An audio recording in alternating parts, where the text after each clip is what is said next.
அனைவருக்கும் வணக்கம். நம்ம இன்னைக்கு இந்த வீடியோவில் என்ன பார்க்க போகிறோம் அப்படின்னா, ஒரு வீட்டில் பூஜை அறை அப்படின்னா எப்படி இருக்கணும்? இந்த பூஜை அறையில் நம்ம என்னென்ன வழிபாடுகள் சரியான முறையில் செய்யலாம்? இதனால் நம்ம எப்போதுமே எல்லாருமே ஆசைப்படுற ஒரு விஷயம், குடும்பத்தை பொறுத்த வரைக்கும் நிம்மதியான ஒரு சூழல் இருக்கணும். நம்ம நினச்சது எல்லாமே நடக்கணும். நல்ல காரியங்கள் நடக்கணும். தடைபடாமல் எந்த பிரச்சனையும் இல்லாமல் நம்மளோட வீட்டில் எப்போதுமே மகிழ்ச்சியாக நிலைந்திருக்க வேணும் அப்படின்னு தான் பெரும்பாலும் எல்லாருமே ஆசைப்படுவோம். வாஸ்து சாஸ்திரத்தின்படி மட்டும் இல்லாமல் ஆன்மீக ரீதியாகவும் ஒரு வீட்டில் மிக முக்கியமான இடங்களில் ஒன்று தாங்க பூஜை அறையும் ஒன்று. நம்ம வீட்டில் பூஜை அறையை எப்படி வச்சுருக்கிறோமோ அதை பொறுத்து தான் அந்த வீட்டோட செல்வ நிலை, மகிழ்ச்சி, நிம்மதி எல்லாமே அமையும். பூஜை அறையில் நம்ம வைக்கக்கூடிய மற்றும் தினசரி பயன்படுத்தக்கூடிய சில பொருட்களுக்கு அதிர்ஷ்டம், செல்வ வளம், வெற்றி, மகிழ்ச்சி எல்லாத்தையுமே ஈர்க்கும் சக்தியானது இருக்குங்க. ஒரு சில குறிப்பிட்ட பொருட்கள் பூஜை அறையில் கண்டிப்பாக இருக்கணுங்க. இந்த மாதிரியான என்னென்ன பொருட்கள்லாம் இருக்கணும், நம்ம எப்படி பூஜை அறையை வைத்து கொள்ள வேணும் அப்படிங்கிற எல்லா தகவல்களையுமே நம்ம இந்த வீடியோவில் பார்க்கலாம். அது மட்டும் இல்லாமல் ஒரு வீட்டில் எப்போதுமே மகிழ்ச்சியாக இருக்க நம்ம எந்த முறையில் நம்ம இறைவனை வழிபடலாம் அப்படிங்கிறதையும் பார்க்கலாம். இந்த வீடியோ உங்களுக்கு யூஸ்ஃபுல்லாக இருக்கும். வீடியோவை ஸ்கிப் பண்ணாமல் முழுமையாக பாருங்கள். வீடியோ பிடிச்சிருந்தா லைக் பண்ணுங்கள், கமெண்ட் பண்ணுங்கள், ஷேர் பண்ணுங்கள். நீங்கள் இதே போல் தகவலை தெரிஞ்சுக்கணும் அப்படின்னாலும் நம்ம சேனலை சப்ஸ்கிரைப் பண்ணிக்கோங்க. கூடவே இருக்க பெல் பட்டனையுமே ப்ரெஸ் பண்ணிட்டு வாங்க வீடியோக்குள்ளே போகலாம். உங்களுக்கு வீட்டு பூஜை அறையில் ஏதாவது சந்தேகங்கள் இருக்குது அப்படின்னு நினச்சிங்களா? எங்கள் கூட கமெண்ட் பாக்ஸ் செக்ஷனில் ஷேர் பண்ணிக்கோங்க. அதே மாதிரி ஒரு வீட்டில் பூஜை அறை சரியான திசையில் சரியான இடத்துல இருந்தால் மட்டுமே அந்த வீட்டில் நேர்மறையான ஆற்றல்கள் முழுமையாக நிறைந்திருக்குங்க. அதே மாதிரி ஒரு சில குறிப்பிட்ட பொருட்கள் பூஜை அறையில் கண்டிப்பாக இருக்க வேணும். இவைகள் வீட்டில் இருக்கிறதுனால வீட்டோட பொருளாதார நிலையும் சரிங்க, தெய்வீக தன்மையும் சரிங்க உயர்ந்து கொண்டே இருக்கும். நம்ம வீட்டில் எப்போதுமே தொடர்ந்து நல்ல காரியங்கள் நடந்து கொண்டே இருக்கும். பூஜை அறையில் நம்ம செய்யக்கூடிய சில விஷயங்கள் வீட்டில் தெய்வ சக்தியை ஈர்த்து வீட்டில் நிரந்தரமாக தங்க செய்யும். அப்படி நம்ம என்னென்ன பொருட்களை வீட்டோட பூஜை அறையில் கண்டிப்பாக வைத்திருக்க வேணும் அப்படிங்கிறதையும் நம்ம முழுமையாக பார்க்கலாங்க. பூஜை அறை, ஒரு வீட்டில் பூஜை அறை அப்படிங்கிறது ரொம்ப முக்கியமான ஒரு இடங்க. ஒரு வீட்டோட தெய்வத்தன்மை, அமைதி, செல்வ செழிப்பு எல்லாத்தையுமே நிர்ணயிக்கக்கூடிய ஒரு புனிதமான இடம்தாங்க இந்த பூஜை அறை. பூஜை அறை அப்படிங்கிறது எப்போதுமே தெய்வீக தன்மை நிறைந்ததாக இருக்க வேணும். அப்போதுமே தான் அதில் நேர்மறை ஆற்றல்கள் குடிக்கொள்ளும். அதோட அதிர்வுகள் வீடு முழுவதுமே பரவி அனைத்து விதமான அதிர்ஷ்டம், செல்வ செழிப்பு, நிம்மதி, மகிழ்ச்சி எல்லாத்தையுமே எப்போதுமே வீட்டில் நிலைத்திருக்க செய்யும். பூஜை அறையில் இருக்கும் நேர்மறை ஆற்றல்கள் தெய்வீக தன்மைகளை மேலும் அதிகரிக்க செய்யுங்க. அதே மாதிரி பூஜை அறையில் ஒரு சில குறிப்பிட்ட பொருட்கள் கண்டிப்பாக இருக்க வேணுங்க. இது எல்லாமே இருந்துச்சு அப்படின்னா நிச்சயம் தெய்வம் உங்களோட வீட்டில் நிரந்தரமாக குடிக்கொள்ளுங்க. பூஜை அறையில் கண்டிப்பாக இருக்க வேண்டிய பொருட்கள், வீட்டில் எவ்வளவு விலை உயர்ந்த விளக்குகள் இருந்தால் கூட ஒரே அகல் விளக்காவது வீட்டில் இருக்கணுங்க. அதில் நெய் விட்டு தீபம் ஏற்றுவது ரொம்ப ரொம்ப சிறப்பு. தினமுமே ஏற்றுவது ரொம்ப ரொம்ப சிறப்புங்க. தினமுமே என்னால் விளக்கு ஏற்ற முடியலனாலும் வெள்ளிக்கிழமை நாட்களாவது மட்டுமாவது நீங்கள் நெய் தீபம் ஏற்றுங்க. உங்களோட வீட்டின் பூஜை அறையில் காலை மாலை இருவேளையுமே விளக்கேற்றது ரொம்ப ரொம்ப முக்கியங்க. ஒரு குடும்பத்தில் முன்னேற்றம் வேணும், நிம்மதி வேணும், செல்வம் வேணும் அப்படின்னு நினைக்கிறவங்க கண்டிப்பாக காலை மாலை இருவேளையுமே தீபம் ஏற்றுங்க. அதுவும் அதிகாலை நேரத்தில் பிரம்ம முகூர்த்த நேரத்தில் நீங்கள் தீபம் ஏற்றிங்க அப்படின்னா உங்களை அடித்துக்கொள்ள யாருமே இல்லைங்க. உங்களுக்கு எவ்வளவு பிரச்சனை, எவ்வளவு கடன் பிரச்சனையில் இருந்தீங்களோ, பயங்கரமாக இருந்தீங்களா கூட கட்டாயமாக இந்த தீபத்தை ஏற்றுங்க. நல்ல ஒரு மாற்றம் இருக்கும். இது உங்களோட வீட்டில் உள்ள இருளை மட்டும் இல்லாமல் மனதோட இருக்கக்கூடிய இருளையுமே போக்கி ஞானத்தை கொடுக்குங்க. ஆன்மீக வளர்ச்சியை கொடுக்கும் ஒரு அற்புதமான பரிகாரங்க. நம்மளோட வாழ்க்கை சிறப்பாக ஒளிமயமாக அமைய இந்த விளக்கானது நமக்கு வழிகாட்டுங்க. அடுத்ததாக பார்த்தோமா ஊதுபத்திங்க. வீட்டோட பூஜை அறையில் எப்போதுமே ஊதுபத்தி, சாம்பிராணி எல்லாமே நறுமணங்கள் இருந்து கொண்டே இருக்க வேணுங்க. இது வீட்டில் உள்ள தீய சக்திகளையும் எதிர்மறை ஆற்றல்களையும் தேவையில்லாத வாசனைகளையும் துரத்துகிறதுங்க. ஊதுபத்தி மற்றும் சாம்பிராணியில் இருந்து வெளிவரும் புகை காற்றையும் நம்மளோட மனதையும் சுத்தப்படுத்தி அமைதிப்படுத்தும். தெய்வீக தன்மையை நம்மளால் உணர முடியும். இதனால் மனம் பார்த்திங்களா ஒரு நிலை ஏற்படவும், மனம் தெய்வத்தோட ஒன்று இருக்கவும் இது வைக்குங்க.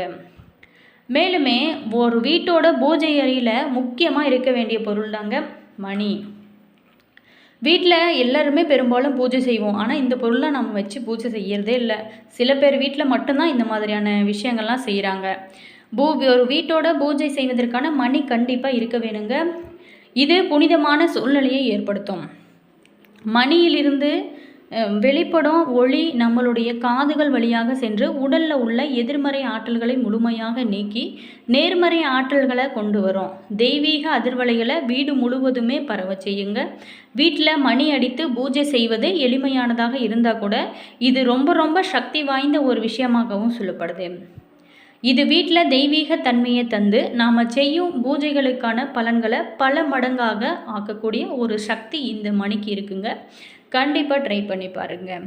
அடுத்ததாக பார்த்தோமா தீர்த்தம்.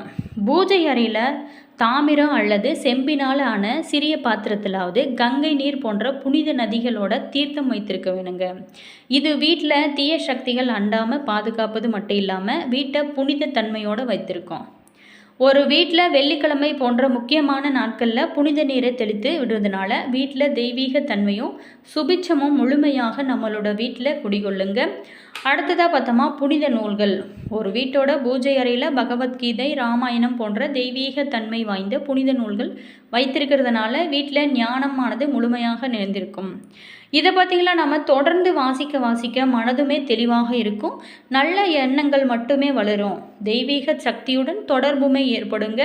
மனதில் தெளிவு, மனம் ஒருநிலைப்படுதல், ஆன்மீக வழி நடத்துதல் போன்றவை எல்லாமே உங்களால் முழுமையாக உணர முடியுங்க. அடுத்ததாக பார்த்தோமா சுவாமி சிலைகள்.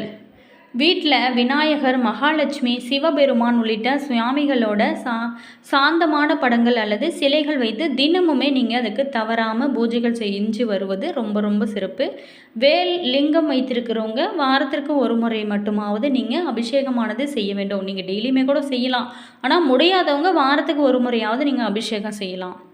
வீட்டு பூஜை செஞ்சு வழிபட்டு வந்தாலே அது வீட்டில் தெய்வ அருள், செல்வ வளம், பாதுகாப்பு எல்லாத்தையுமே ஈர்த்து கொண்டே இருக்குங்க. அதே சமயம் நம்மளுடைய முன்னோர்களோட படங்களை வீட்டு பூஜை அறையில் சுவாமி படங்களோட வைக்கவே கூடாதுங்க. அவங்களுக்காக தனி இடங்களை ஒதுக்கி இருந்தவர்களோட படங்களை நீங்கள் தனியாக வைத்து அதுக்கு தீபம் ஏற்றி நீங்கள் வழிபடலாம். அது எதிர்மறை ஆற்றல்களை அதிகரிக்க வைத்து விடுங்க. அதே போல் தாங்க வீட்டில் வைப்பதற்கு சுவாமி படங்கள், சிலைகளை நீங்கள் தேர்வு செய்யும்போது ரொம்ப கவனமாக இருக்கிறது முக்கியமான விஷயமாகவும் சொல்லப்படுது. அதே மாதிரி வீட்டில் தூப ஆராதனை எல்லாமே காட்டியாச்சு. அதே மாதிரி விளக்கும் போட்டாச்சு. இந்த மாதிரி செஞ்சால் மட்டும் போதுமா? அடுத்ததாக முக்கியமான விஷயம் மலர்கள். சாமிக்கு நம்ம மலர்கள் போட்டு அந்த பூஜை அறையில் இருக்கக்கூடிய சாமிகளுக்கு மலர்கள் போட்டு நம்ம இது எல்லாமே செய்யும்போது நம்மளுடைய மனம் அது ரொம்ப புத்துணர்ச்சியாக இருக்கும். பூஜை அப்படிங்கிற சொல்ல பூ அப்படிங்கிறது மலர்களையுள் பூஜை அப்படிங்கிறது மந்திர ஜபத்தையும் குறிப்பதுங்க. இது ரெண்டுமே தெய்வ வழிபாட்டிற்கு ரொம்ப ரொம்ப அவசியங்க. புதிதாக மலர்ந்த மலர்கள் தெய்வீக சக்தியை ஈர்க்கக்கூடியதாக இருக்கும். இது செல்வ வளத்தையும் ஈர்க்கக்கூடியதுங்க. அழகு, தூய்மை ஆகியவற்றோட அடையாளமாக இருக்கும் பூக்களை தெய்வங்களுக்கு கிடைக்கும் போது நம்ம மன அமைதியும் வாழ்க்கையில் செழிப்பும் ஏற்படுங்க. நம்ம சாமிகளுக்கு அதை எல்லாமே கட்டாயமாக வைக்கணுங்க. அதே சமயம் காய்ந்த மலர்களை நம்ம எடுத்து வெளியில் போட்டு நம்ம புது பூ தான் டெய்லியுமே வைக்கணும். இது எதிர்மறை சக்திகளை ஈர்க்கும். அதனால தான் சுவாமிகள் படங்களுக்கு வைக்கும் பூக்களை நம்ம தினசரியுமே மாற்றிவிட வேணும் அப்படின்னு கூட சொல்லப்படுது. அதே மாதிரி நம்மளோட வீட்டு பூஜை அறையில் செல்வம் பெருக வீட்டில் குபேரனை விளக்கேற்றி நீங்கள் வழிபடலாங்க. காமாட்சி விளக்கில் டைமண்ட் கல்கண்டு போட்டு தீபம் ஏற்றலாம். தாமரை திரியிட்டு குபேரனுக்கு நீங்கள் விளக்கேற்றி வழிபட்டாலே பணம் சேர்ந்து கொண்டே இருக்குங்க. மேலுமே ஒவ்வொரு மாதமுமே பௌர்ணமி இன்னைக்கு சத்யநாராயண பூஜை நீங்கள் செய்கிறது ரொம்ப ரொம்ப நல்லதுங்க. மேலுமே நம்மளுடைய வீட்டு பூஜை அறையை நம்ம எப்படி வைத்திருக்கிறோமோ அதை பொறுத்து தாங்க நம்மளுடைய செல்வ நிலை யானது இருக்கும். மேலுமே நம்மளோட உடல் ஆரோக்கியத்துக்கும் முக்கிய காரணமாக இந்த பூஜை அறை இருக்குங்க. நம்மளுடைய வீட்டில் எப்போதுமே நறுமணமான ஒரு மனமானது நம்மளோட வீட்டில் இருந்தால் நம்மளுடைய வீட்டில் எப்போதுமே நேர்மறையான எண்ணங்கள் இருக்கும். மேலுமே அதிர்ஷ்டங்கள் நம்மளுடைய வீட்டில் இருந்து கொண்டே இருக்கும். மகாலட்சுமியை குடிகொள்ளுங்க. நம்பிக்கை இருக்கிறவங்க இதை ட்ரை பண்ணி பாருங்கள். நல்ல ஒரு மாற்றம் உங்களோட வாழ்க்கையில் இருக்கும். என்ன நண்பர்களே, இந்த வீடியோவில் நம்ம வீட்டு பூஜை அறையில் என்னென்ன இருக்க வேணும், நம்ம எப்படியெல்லாம் வழிபாடுகள் செய்யலாம் அப்படிங்கிறத பற்றி தான் பார்த்தோம். இந்த வீடியோ உங்களுக்கு யூஸ்ஃபுல்லாக இருந்திருக்கும் இருக்கும் அப்படின்னு நினைக்கிறேன். வீடியோ பிடிச்சிருந்தா லைக் பண்ணுங்கள், கமெண்ட் பண்ணுங்கள், ஷேர் பண்ணுங்கள். நீங்கள் இதே போல் தகவலை தெரிஞ்சுக்கணும் அப்படின்னாலும் நம்ம சேனலை சப்ஸ்கிரைப் பண்ணி வச்சுக்கோங்க. கூடவே இருக்க பெல் பட்டனையுமே ப்ரெஸ் பண்ணிக்கோங்க. அப்போ தான் நாங்கள் போகிற ஒவ்வொரு வீடியோவுமே உடனுக்குடன் நோட்டிஃபிகேஷனை வந்து சென்றடைங்க. அதே மாதிரி உங்களோட கருத்து என்ன அப்படிங்கிறத மறக்காமல் கமெண்ட் பாக்ஸ் செக்ஷனில் பதிவிடுங்க. அதே மாதிரி உங்களுக்கு ஜோதிட ரீதியான ஏதாவது சந்தேகங்கள் இருக்குது அப்படின்னு நினச்சிங்களா, டிஸ்கிரிப்ஷனில் ஸ்ரீ வராகி அம்மன் வாட்ஸ்அப் நம்பர் கொடுத்துருக்கோம். அந்த நம்பருக்கு நீங்கள் கால் பண்ணி பேசி பார்த்தீங்க அப்படின்னா கட்டாயம் ஒரு நல்ல தீர்வு கிடைக்கும். நீங்கள் தனிப்பட்ட ஜாதகத்தை கூட பார்த்து தெரிஞ்சுக்கலாங்க. All விவோஸ், thank you.